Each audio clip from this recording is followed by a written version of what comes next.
Hello, world. My name is Z, or you can call me Mr. Z. I am a web developer, and I am also a consultant at Z World Webs. My one goal is to develop custom websites that are specifically catered to your organization's needs. I completely understand that building a website is an exhilarating, exciting, and significant step in connecting with your audience. Your organization has the potential to make a meaningful impact, whether it's supporting animal rights, advocating for equality, combating human trafficking, or honoring the brave individuals who have served our country. Your mission is too important to be held back by the challenges a website can present. And I am here to ensure that your website works for you, not against you. Whether it's maintaining, developing, or redeveloping a custom website that is specifically catered to your needs. And with that being said, I would be more than delighted to learn more about your organization and, of course, develop a website Z World is waiting for. Thank you.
Hey friends, I've been thinking, we all have our strengths, right?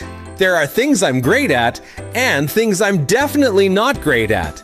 I can talk to anyone, anywhere, but ask me to add something to a website or an app. Yeah, that's where things get a little messy. Oops, I love speaking, I love sharing stories. But social media, all those hashtags, algorithms, trends, that's a jungle I still haven't mapped out. Now, coming up with ideas that bring people together, that's my sweet spot. But bookkeeping, let's just say numbers, and I have agreed to stay in separate corners. And you know what? That's okay, because someone out there is good at those things. And when we work together, that's when the magic happens. Community Pay It Forward has never been about one person. It's a program built by many to support even more. Every single one of us brings something special to the table. We all have talents that make us strong on our own. But imagine how powerful we become when we combine them. That's the heart of Community Pay It Forward. Your skills, my skills, our hearts, working side by side to make a real difference. So tell me, what are you good at? Let's discover it together. Visit communitypayitforward.us and join the movement.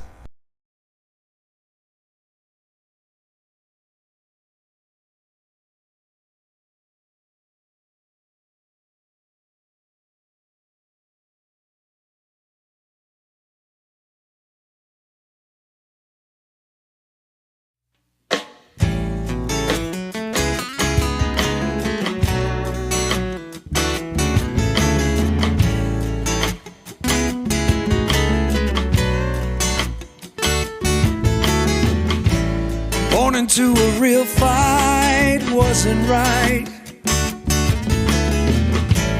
Where can she dream here? Took a hold of her life, left at night, stepping out of her fear. Bring me home, out alone. Hey there, everyone. It's me, Zach Clayton, with Community Pay It Forward, the Come Together Compass, and the IMpACT podcasting networks. I'd like to welcome you all to Community Impact. This month is the beginning. We all know that we're in the beginning of March. What a lot of people don't know, and is this is something very very special to me, due to the injuries I sustained after my accident. March is Brain Awareness Month, and Brain Injury Awareness Month. I apologize for that. And I would invite you to join us every week this month as we try to discuss different aspects of brain injuries, what people have been through, what people have worked hard to overcome, and just prove to people that, you know what, brain injuries are like everything else, okay? Look, I'm going to oversimplify this because I'm not sure if it's an simplification. If you break your finger, you have to learn how to do things different until that finger heals. Well, brain injuries are one of those things that we're not quite sure how well they ever heal. Okay.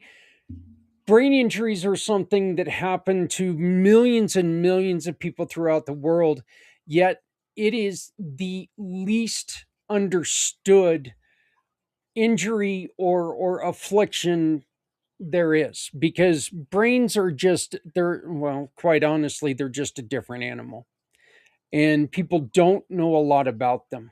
So I invite you to join us every day of this, or every week of this month, as we talk about brain injuries, how, if you have one, who you can go to, who you can talk to, and potentially just understand the road ahead, because the road ahead is not easy.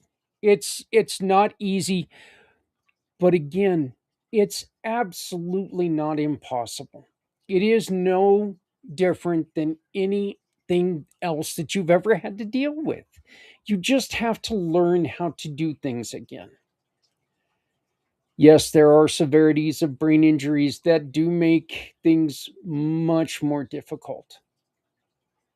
And unfortunately, there are some brain injuries that make it to where, life ultimately has to change. Um, there's also, unfortunately, brain injuries that people just don't make it back from.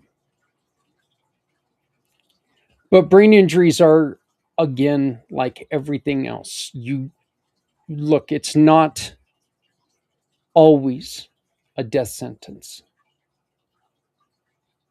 It's definitely a learning experience. We would like to take and share and ask you to go and check out our really good friends, at Hydro with Hope. They focus on hydrocephalus, which is it's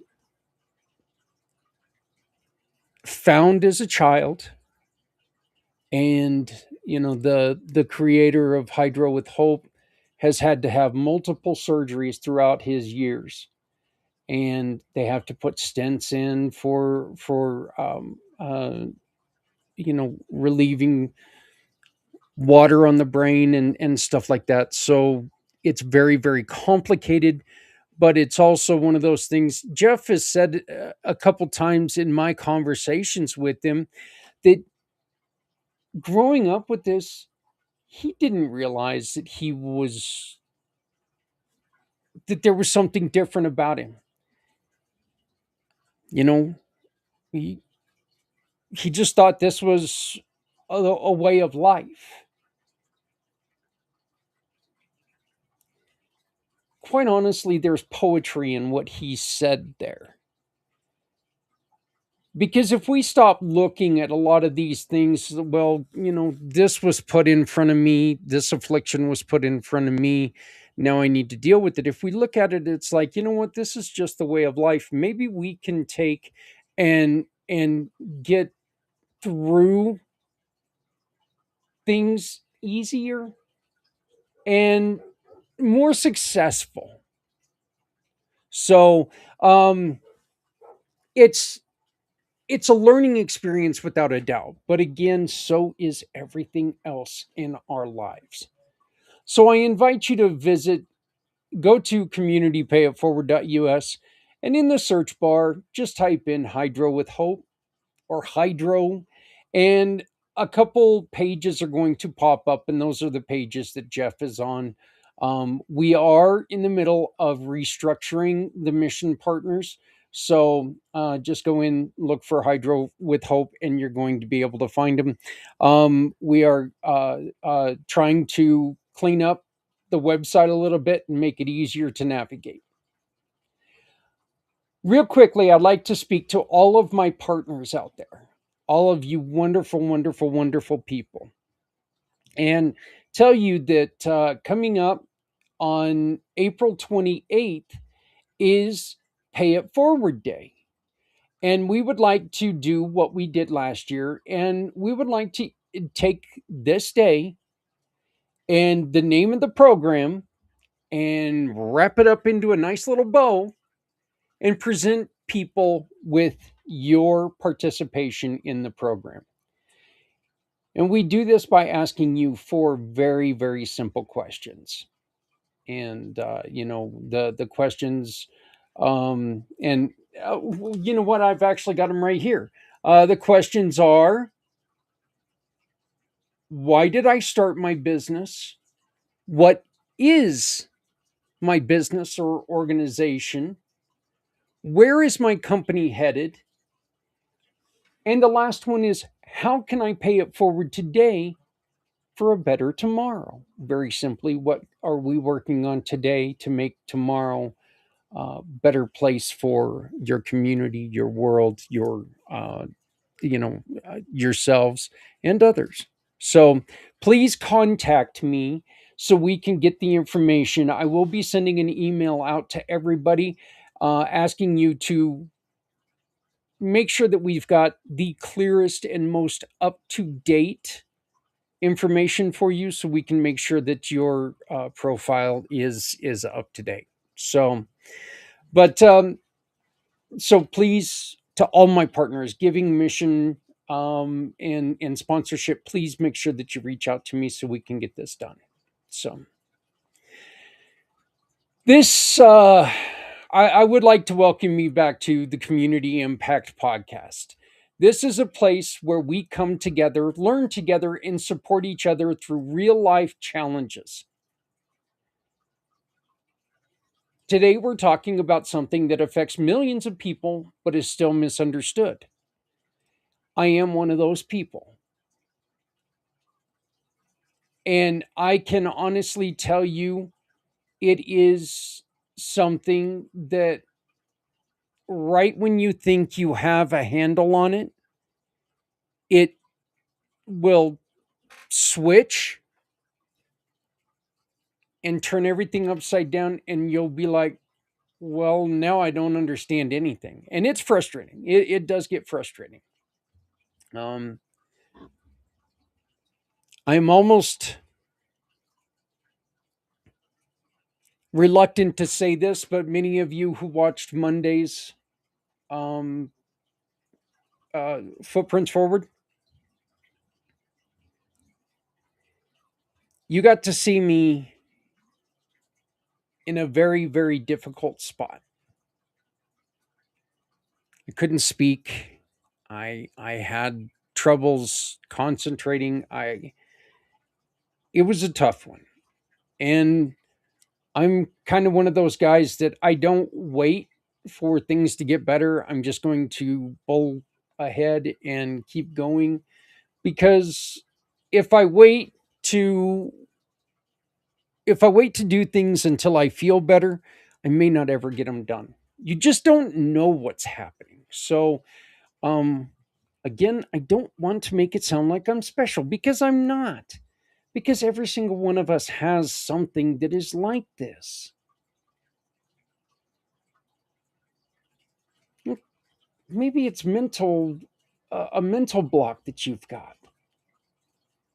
Maybe it's a physical block you've got.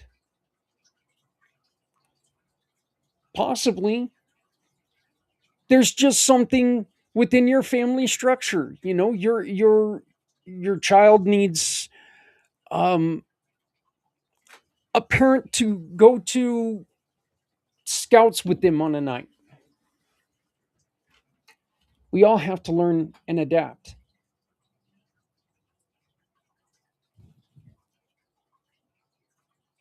I just choose to bring this up because brain injuries,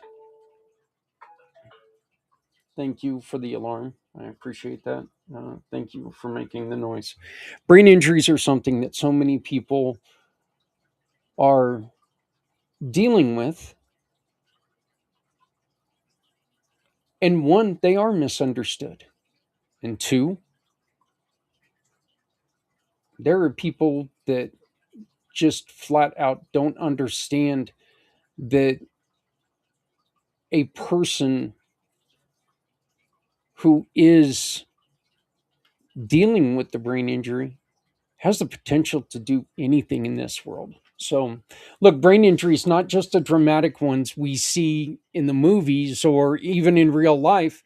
One of the very first people that we helped, and as a matter of fact, just recently, a great, great friend of mine and my wife's and our friend Jan, due to pressure on the brain, they had to have a piece of the skull removed so the pressure didn't push up against the skull.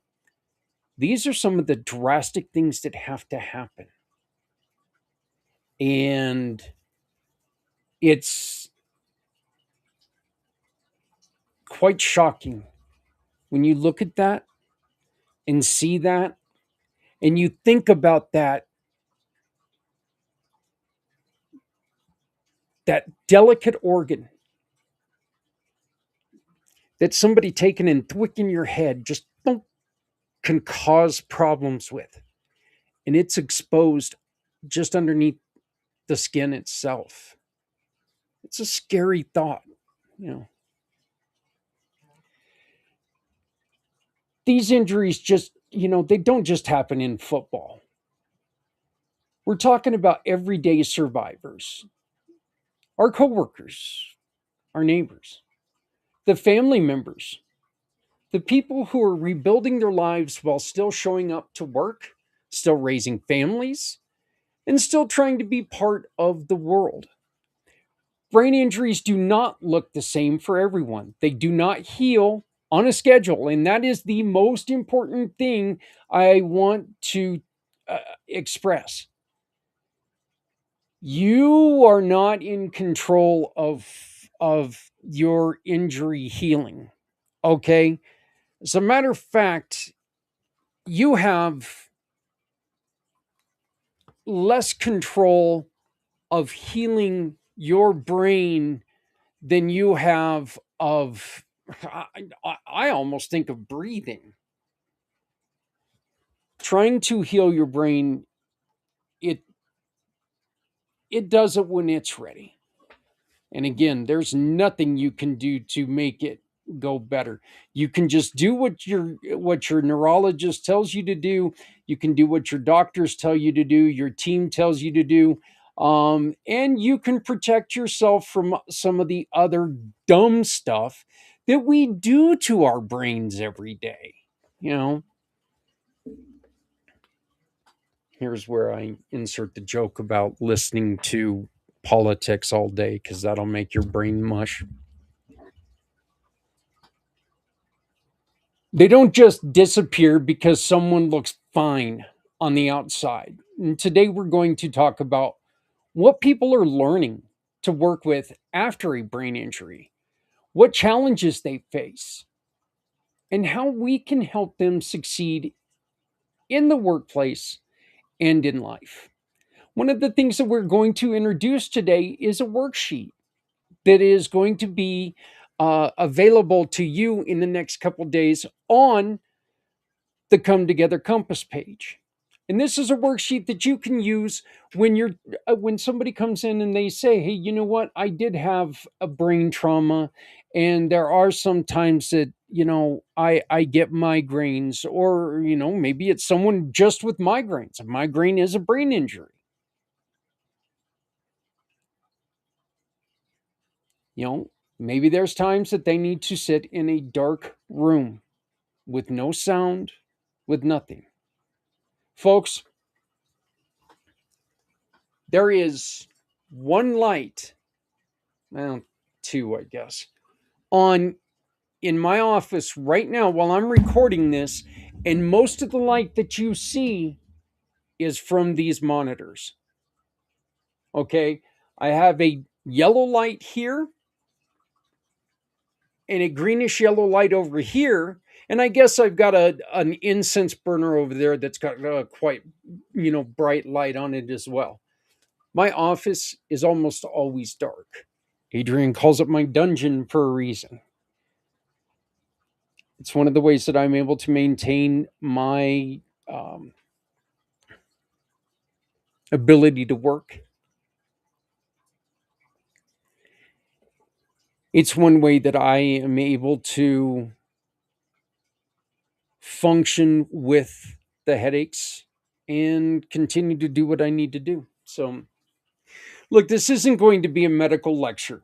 I'm not a scientist. I'm not smart enough to tell you about brain injuries, but this is a human conversation. A conversation about patience, dignity, and understanding. A conversation about how we can be better teammates, better coworkers, and quite frankly, just better people to each other.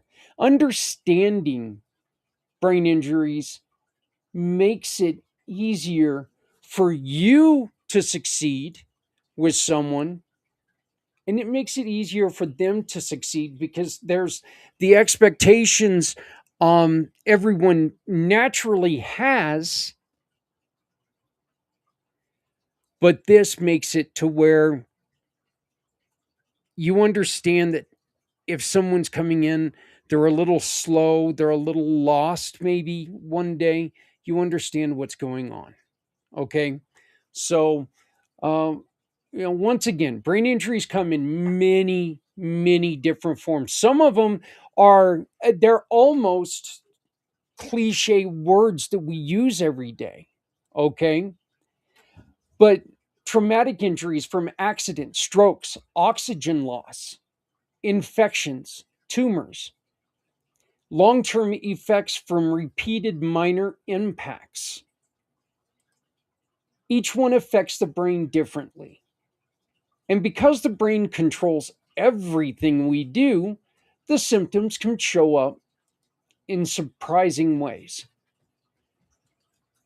You may end up in a situation where you're doing something you've done 1,000 times, and then all of a sudden your brain goes on a little glitch, and you really feel like, oh, what the hell was that? It's not fun. It's not fun at all to and in certain situations it'll scare the hell out of you. Once again, it's never something that you can sit there and say, I've got this under complete and total control. Okay? No. A lot of injuries are the same way. But the brain injury to me is a little different, partly because I suffer, I deal with the brain injury. I suffer with it, and I am doing things well within myself to make my brain injury less of an excuse for my day-to-day life. So, some people struggle with memory, not because they're careless, but because the part of the brain that organizes information is healing, or unfortunately, it's wearing out. We see this in age. We see this after accidents. No, we see this just because it happens. Some people struggle with overstimulus stimulation. Um, People with autism, not because they're dramatic, but because their brain is working overtime to filter noise, light, and movement. Here's another. All the time, I ask you, please, if you're going to call me, text me first. This is a perfect example on why I say that. I say that because being deaf in one ear and having this TBI, every voice in the world, every noise that I hear comes from one ear, comes into this one little hole in my head. And when it gets in there,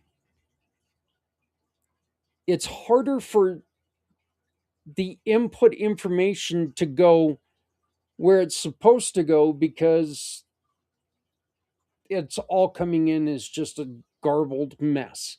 And so if you call me and when we'll say at a grocery store, and I hear the intercoms and the music and the shopping carts and the kids screaming and the people talking and the slamming of the freezer doors and the wobble of the wheel and all this stuff that's going on.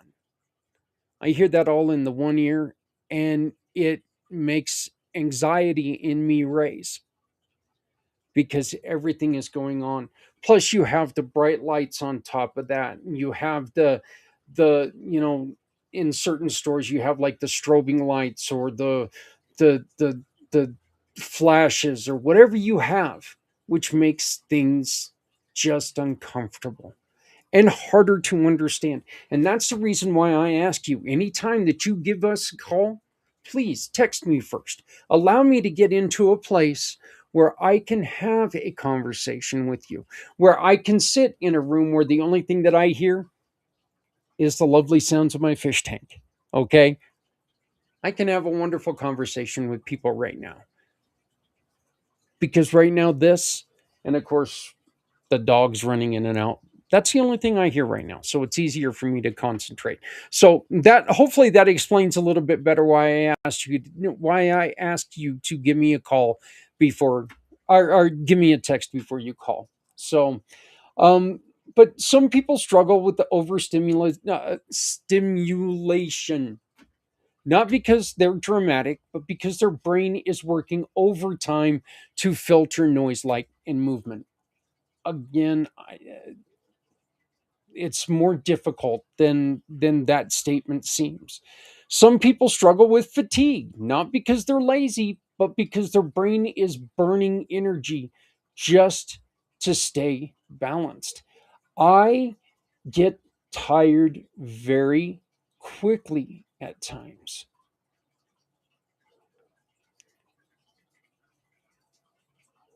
I will take a nap because I'm having a headache, and then I'll wake up with an even worse headache. But I will be in a situation where there's no other option than to take a nap. It's annoying. It's aggravating. But you have to listen to what your head's telling you to do. You don't make up the rules. Your brain makes up the rules. So, some people struggle with emotional regulation, not because they're unstable, but because their brain's communication pathways are rebuilding or have changed.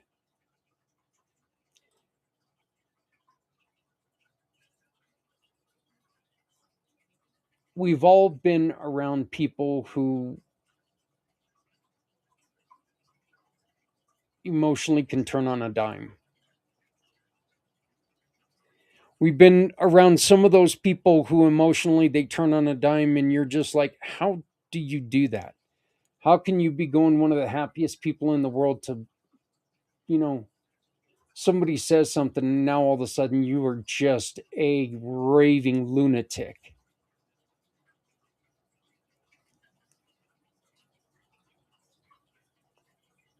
Now imagine being somebody who sits there and they hear something or they read something, and in 2 minutes they come back and read the identical same thing,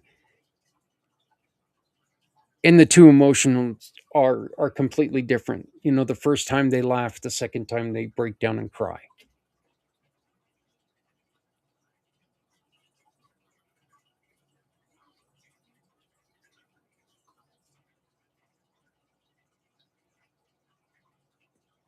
That sucks. that that that that truly sucks, and it's a weird position to be in. It really is. um I don't remember being like that before the accident.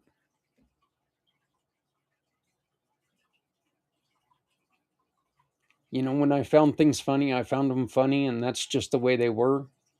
I don't ever remember to coming back to them, and you know, maybe because of a poor choice, something that was funny at one point in time, I realized how damning it was. You know, in situations like that, I can understand, but you know, reading an article that just was absolutely hilarious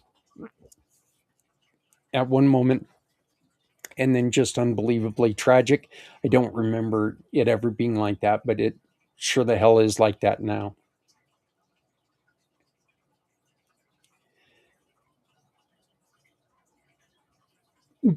One of the most important parts about this is most of these symptoms are invisible. You cannot see them on someone's face. You can't see them in a photograph. You can't see them in a quick conversation at the coffee machine. Okay, there's a lot of times that you can see me and you can tell that, you know, or you can't tell that anything's wrong. Then there's other times that I'm reading the teleprompter and all of a sudden this eye closes or this eye is almost shut or something like that. You can tell I'm straining. And here's the dumbest thing about that. All right, I'm just going to say this right now. I'm going to admit this, and this is something that just drives me nuts. This doesn't help me read any easier. My brain shuts this eye. Not because it helps, just because it does. There are times when I'm not feeling full headed to where you can see the palsy on the right side of my face act up, and my mouth will stop moving or my eye will shut.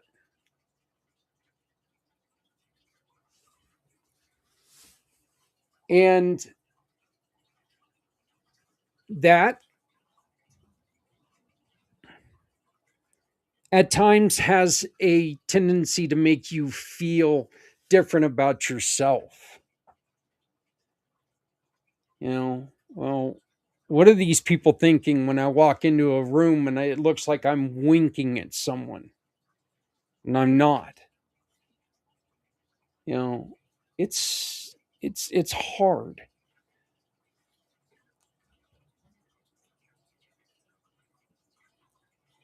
And it takes time, months, years. I've been dealing with this for 11 years and I'll probably deal with it for a lifetime.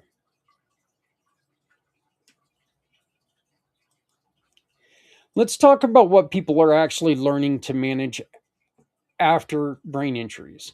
These are all real challenges that show up in workplaces every day. So, once again, we are going to go into how we can work together with people in day-to-day life, but we're going to put it in context, in context of working with them in a job. If you can master one situation, look, the truth is that if you can get it in one situation, taken care of in one situation, it transfers over. All right. If you can learn to work with someone, you can learn to live with someone. Living with someone's a hell of a lot harder, but you know, you know what I'm trying to say here. One of the first things I want to talk about is the cognitive load. Okay. Tasks that used to be simple now require more steps, more focus, more energy. A survivor might need written instructions, they might need reminders, they might need extra time to process the information. You might have to say it once or twice. Not because they're not paying attention, but there are times those words just turn into a different language. Maybe someone's in a situation I was talking about, like in a grocery store, and they're just in a situation where everything is going bonkers and they don't hear everything that you're talking. They can't fully understand everything you're talking about. When it comes to something like sensory overload, bright lights, loud conversations are terrible. Business environments, multiple people talking at once. These things can overwhelm a healing brain or a damaged brain.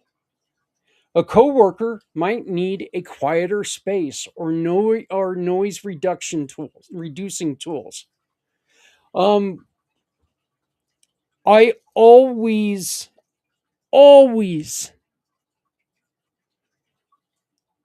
have, well, except for of course right now, I'm always listening to something when I'm walking in a store or when I'm working. I have to listen to something so I can focus on what they're doing, so I can focus on what I'm doing, which of course makes it a little more difficult because I end up forgetting stuff because I was listening to something else. So it's a never ending cycle of frustration. but but it's really kind of the way that life has become for me at times. So um but maybe helping them get into a darker room where they can shut doors and shut windows and let the bad times pass, go into a place where it's quiet. And these are things that you need to really consider. Can we, you know, we want this person to be comfortable, we want them to be an employee. What are we going to do to make this happen? Brain fatigue is different from being tired. It can hit suddenly and it can shut down focus. It can make I did not do that on purpose. It can make speech harder. Survivors often need breaks to reset their brain, plain, pure, and simple. Short term memory can be unreliable, not because the person is not paying attention, but because the brain is still reconnecting pathways. Again,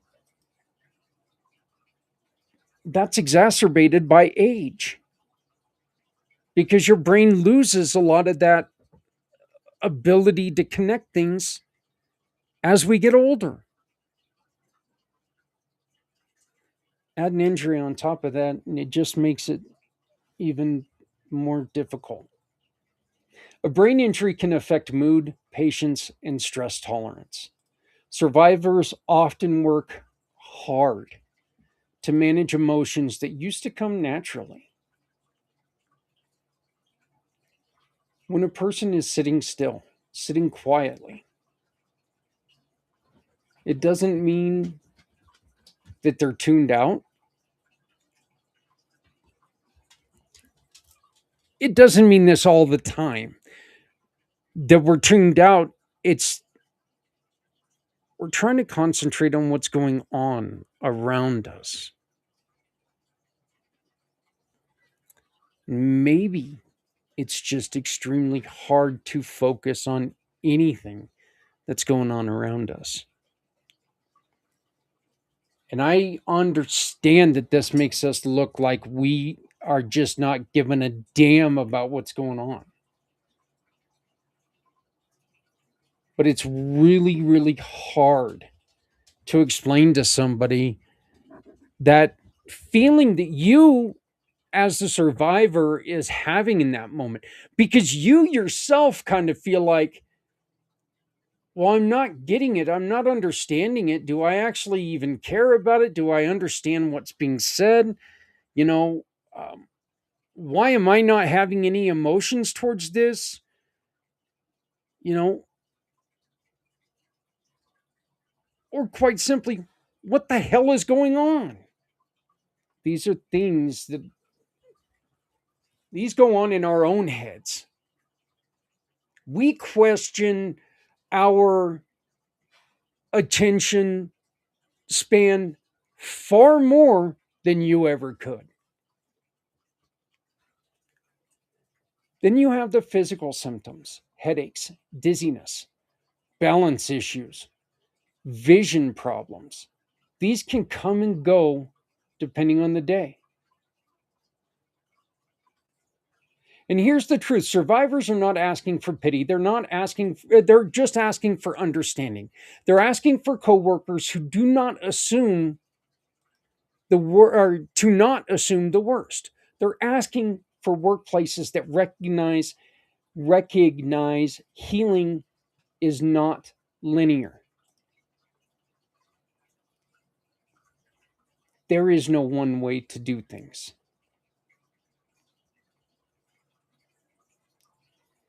The heart of today's episode is: how do we support coworkers who are living with a brain injury?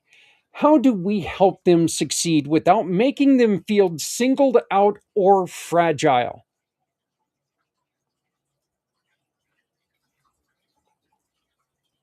Couple things. One of the worst things you can do to somebody is to make them feel like the favorite child. One, you don't want that because it makes the other employees feel like crap. And two, it makes the employee who's recovering, you know, well, depending on their attitudes, it either makes them uncomfortable because they don't want to be the favorite child, one, or two, they're going to take advantage of it and all hell's going to break loose anyway. The one thing that you do have to do, folks, though, is you have to practice patience. Healing takes time. Tasks may take longer. Tasks may take longer. Conversations may need to be repeated. Patience is not a charity, it's teamwork. Number two, communicate clearly. Use simple, direct language. Break tasks into steps. Provide written instructions when possible. This helps the survivor and improves clarity for everyone. There are some times that you are going to have to put a person, uh, you know, check with them and find out, is doing something repetitive.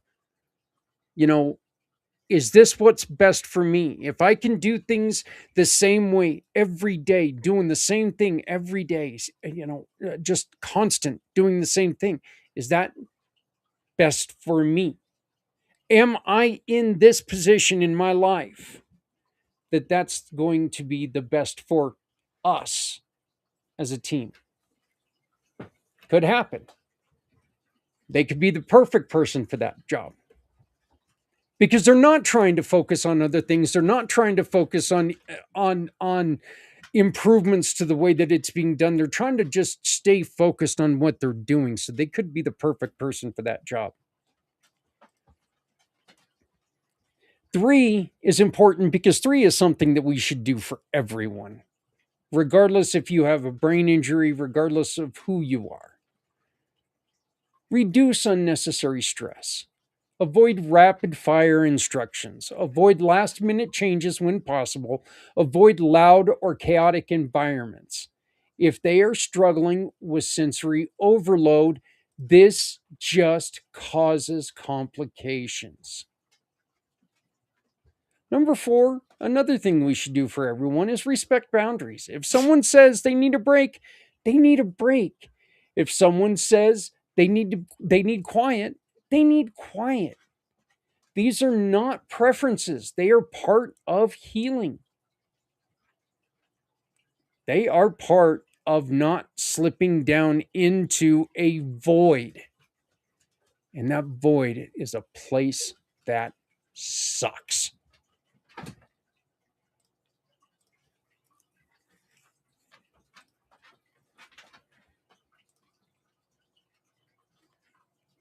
And I just lost everything. So, oh, wow. I can't believe that just happened to me.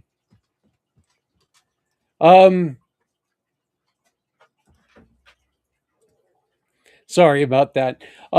Number five is offer support without pity. Say things like, I can help with that, or let's work through this together. Avoid phrases like, you used to be so good at this. Are you sure you can handle this? Again, this is something you shouldn't do to anybody. Let's be honest. So, you want somebody to really feel like they've changed? Those are real quick ways to do it, no matter who they are. What we were just talking about is celebrate their strengths. Brain injury survivors often develop incredible skills, problem solving, creativity, empathy, determination. They deserve to be recognized for what they bring to a team. Make sure you are asking him what is the best, what works the best for you. Every brain is different. The best support comes from asking, not assuming.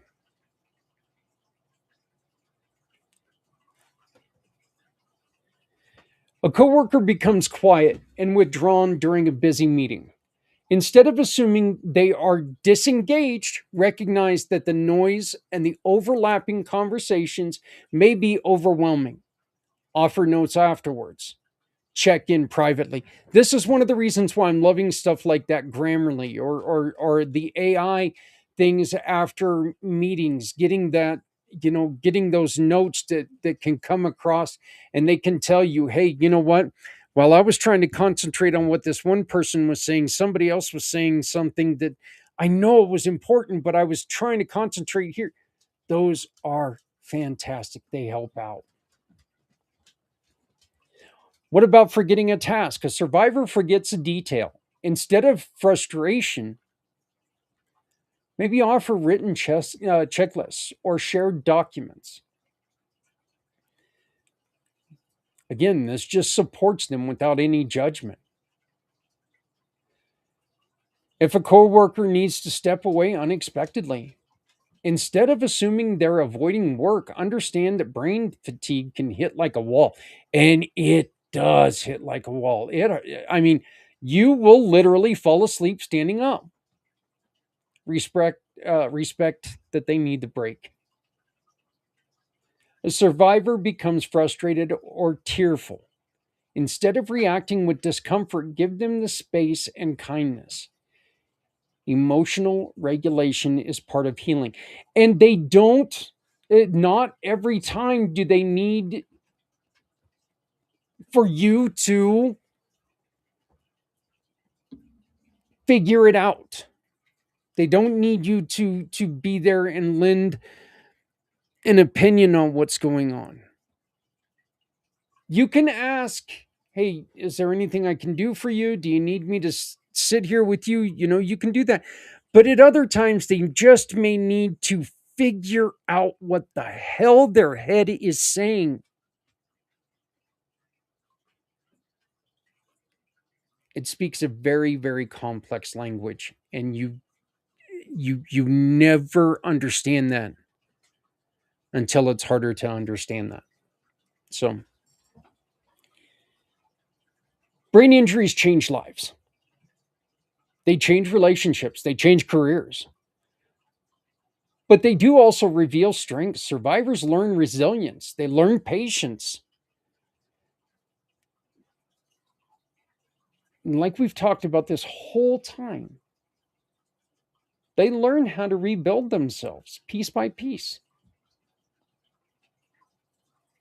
And coworkers can play a huge role in that journey. A supportive workplace can be the difference between someone thriving and someone just plain out giving up. A little understanding goes a long, long way. Look, today we've talked about the brain injuries. What survivors are learning at work, learning to work with, and how coworkers can help them succeed. Again, this is not just a workplace issue. This is a human issue. It's about dignity. It's about compassion. It's about recognizing that healing is not always visible. If you take one thing from this episode, let it be this: people with brain injuries are not broken, they're rebuilding, or they're just trying to figure it out. And every act of patience, every moment of understanding, every bit of support helps them to move forward.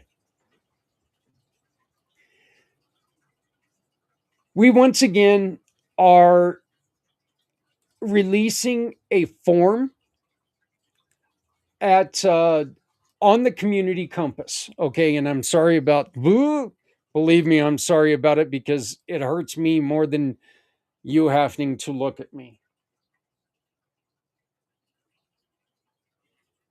Let's see. No, that's not going to be it.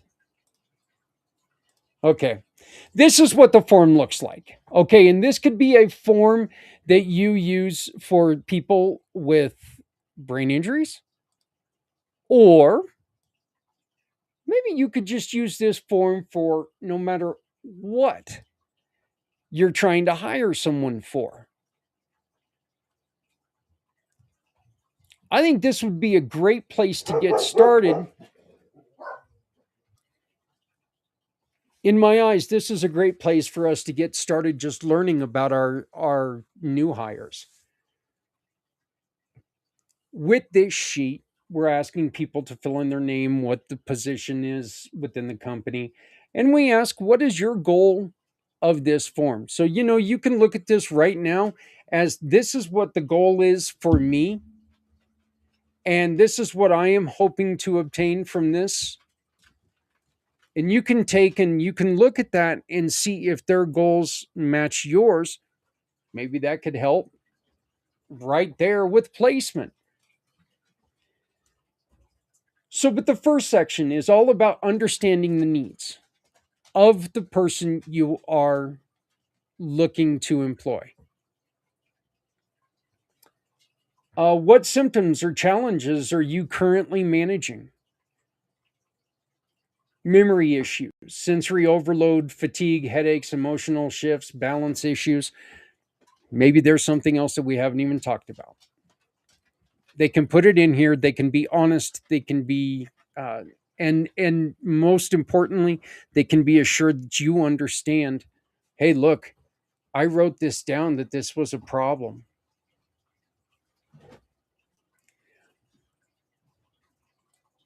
What tasks or environments are most difficult for you right now? Loud spaces, multitasking, long meetings, rapid instructions, bright lighting. What helps you stay focused and comfortable during a workday? I've already told you, for me, it's usually, as Adrian likes to call it, my dungeon. Not having a very bright document on this screen. That's for damn sure. What are some of the signs? And you And look, ask them to be honest. What are some of the signs coworkers, uh, you know, should be looking for if you need a moment to reset? You know, will your speech slow down? Difficulty concentrating, irritability, sudden fatigue, difficulty finding words. There's tons of stuff out there. The second section is all about support strategies for the workplace. Sorry. What community or communication style works best for you? Written notes, one topic at a time, slower pace. What environmental adjustments should will help you succeed? You know, um, should we find a smaller location for you to be at? Does echoing, is that distraction? You know, being in a place where you hear echoes?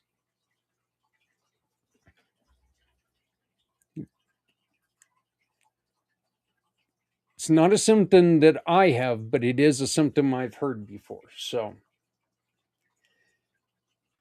what scheduling or pacing adjustments would be helpful? What tools or resources support your work? Strengths and contributions. This is a great section, I think, because this allows people to tell you, hey, you know what? If we're able to figure this out, these are what I bring to you. What strengths do you bring to the team? What tasks or roles do you feel most natural or energize you? Doing repetitive work, doing the same thing over and over and over and over and over again. I can concentrate on that one thing. I can master that one thing. And by God, I'm the best person you have to do that one thing. What accomplishments are you proud of since your injury? That one's important because that makes it to where they're not a victim, but they can prove that they've done things to improve their lives, and they're coming to you to improve yours. Some of the commitments. What support can employer commit to providing? What support can coworkers commit to providing? What boundaries need to be respected? No surprise tasks, no loud environments, no pressures to hide symptoms. First off, that last one's kind of a law.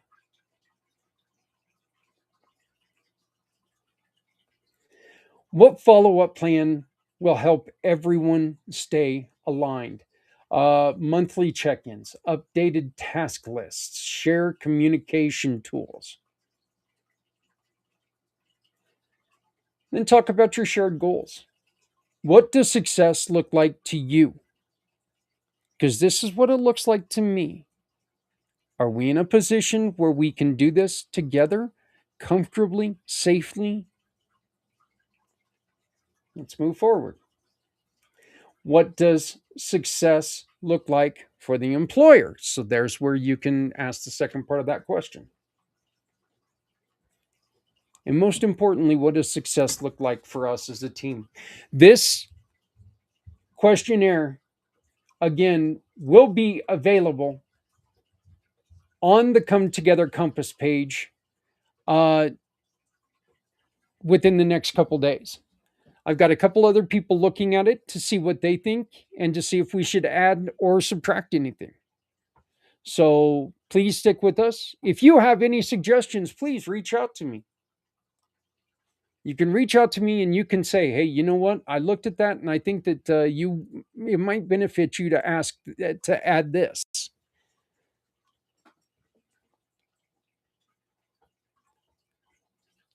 Your job Your business is just that. It's your business. You can take or leave any of these suggestions I just put forward.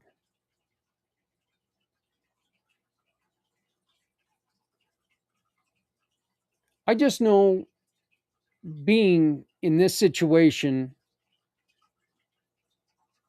there are certain things that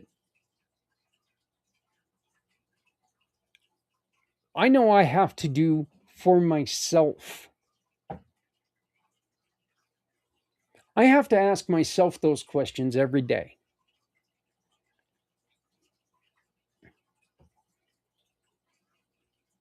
I have to make sure I understand those questions every day. Because there are days, folks, the Zach that shows up isn't the one that was here yesterday. And boy, that's a royal pain in the ass. That guy is very unreliable at times, let me tell you.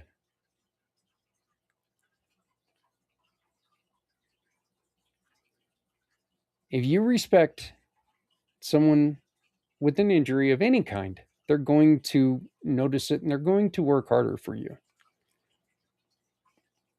I also know a lot of these questions and a lot of the things that we've been talking about could lead down a slippery slope. A lot of these things that we've been talking about could lead to someone being, it's human nature, and unfortunately, we can't do anything about it, okay? Laziness happens. You find people taking advantage of what you've created, you do you.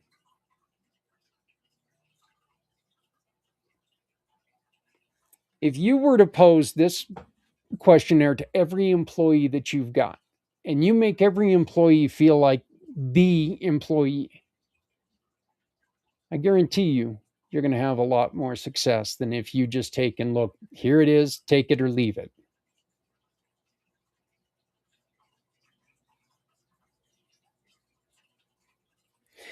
Please feel free to reach out to me with any questions. Text me first, 970-909-0751, 970-909-0751, or send me an email at any point in time, zach@communitypayitforward.us, zach@communitypayitforward.us. It is much easier to get a hold of me by emailing me than it is phone calls.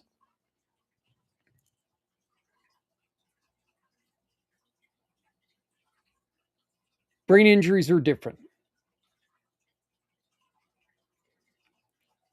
You break an arm, they can put it in a cast, 6 to 8 weeks, your arm is healed. You can't do that with the brain. You have no idea what the timetable is. You don't know what's going on. You don't know how it affects the person, their attitude, who they were. You don't know until it becomes apparent. 11 years out from my accident, and I'm still finding new things that are happening. And as I get older, none of these things are making life any better.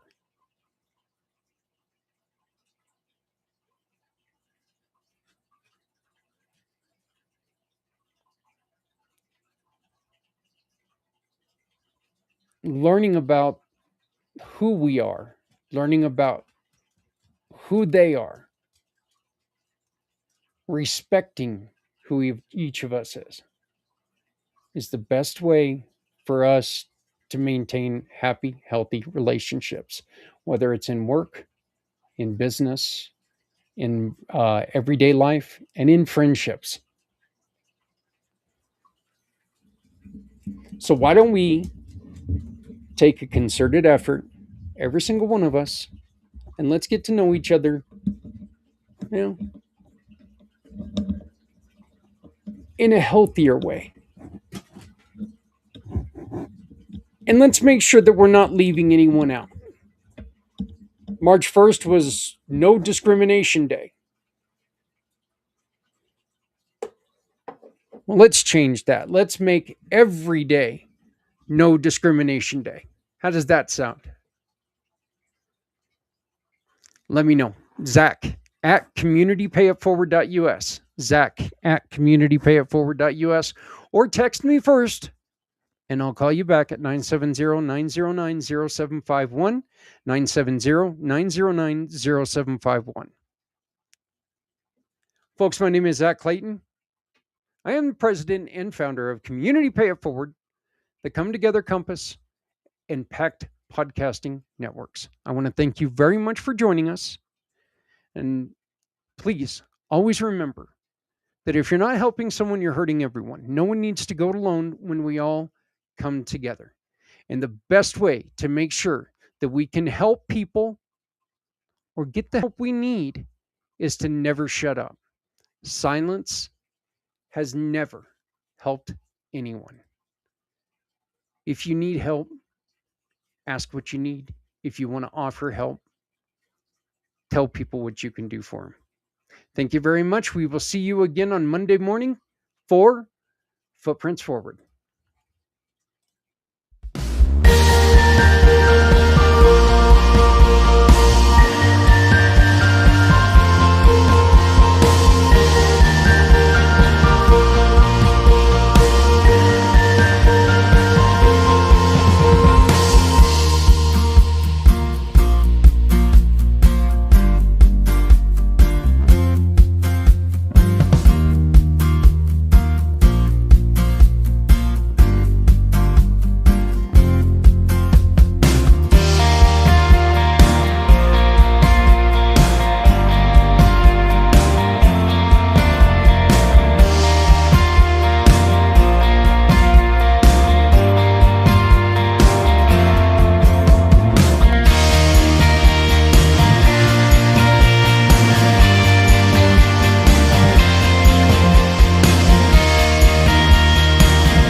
Community Pay It Forward isn't just another rewards program. It's a movement built on compassion and connection. We link everyday businesses, nonprofits, and neighbors so simple actions like buying lunch, getting your car fixed, or hiring a service can create lasting impact. When you choose one of our giving partners, part of your purchase goes directly to families, veterans, children, or community missions in need. It doesn't cost you a dime more. It just means your purchases matter. Because here, every transaction tells a story. And our belief is simple. If you're not helping someone, you're hurting everyone. Because at Community Pay It Forward, no one needs to go it alone when we all come together.